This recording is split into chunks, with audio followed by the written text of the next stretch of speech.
After that last night, I tried to convince myself it was over. I bought a new laptop, did a full system wipe, got a new phone number, and swapped out my router.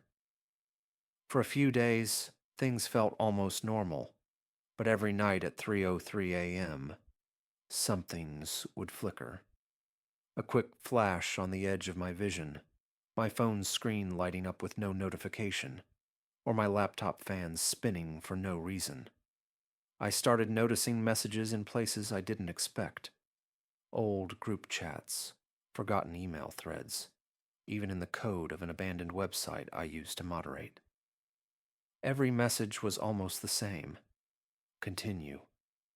Sometimes it was in plain text, sometimes hidden in base 64 or reversed, as if the sender wanted me to look for it.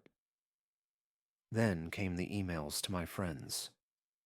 First, a classmate I hadn't spoken to in a decade messaged me, asking why I'd sent them a file at 3 a.m.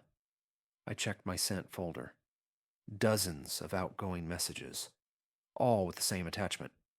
Exit zos sec dot log. But I never sent them.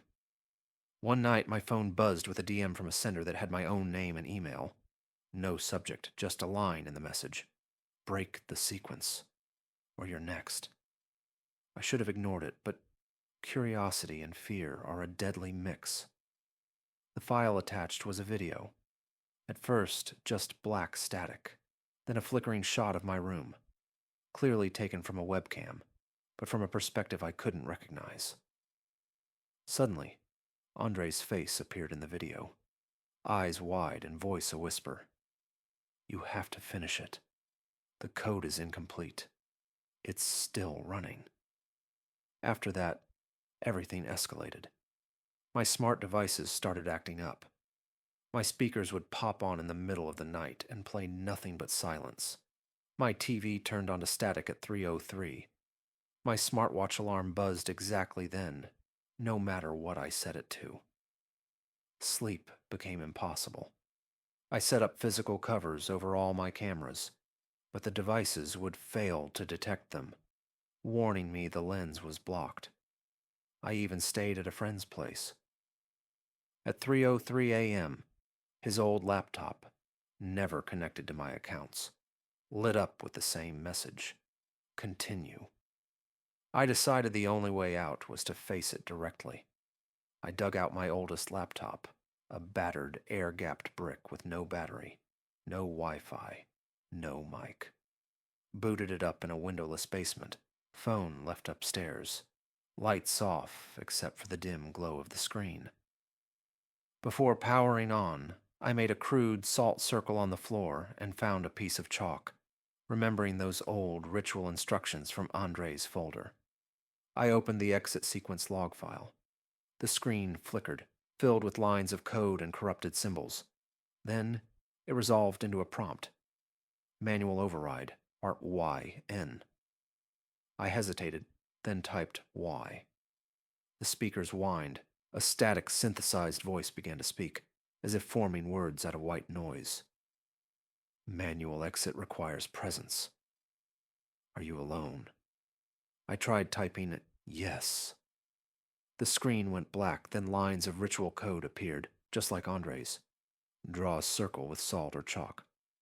Turn off all lights except for a single screen. Speak your own name, followed by soul. I release you. I followed every step. Salt circle. Lights off. I sat cross-legged in front of the laptop, heart pounding in my chest. I whispered my name, voice barely audible, then said, I release you. At first, nothing. Then the screen went red. The basement felt colder, like the air had been sucked out. I heard the whirring of my hard drive, louder, more frantic, like it was being pushed beyond its limits. Static filled my ears. Then, in the red glow, words appeared on the screen. Sequence break detected. Observer 3, terminated. Observer 4, initialized. I waited terrified for what might come next. But after a minute, the static faded. The laptop powered down on its own. The room seemed to lighten. For the first time in weeks, I almost felt safe. But as I walked upstairs, phone in hand, I noticed it was on, even though I'd left it powered down. The screen displayed one word: welcome. I haven't slept since. Every night at 3:03, my screens flicker, sometimes for a second, sometimes longer. I keep telling myself the sequence is closed, but the more I try to ignore it, the more it shows up. A glitch in the background of a YouTube video. A line of code that wasn't there before. A whisper in a late night call. No sequence is ever closed. Continue. And every time I wonder, if I answer, who will be Observer 5?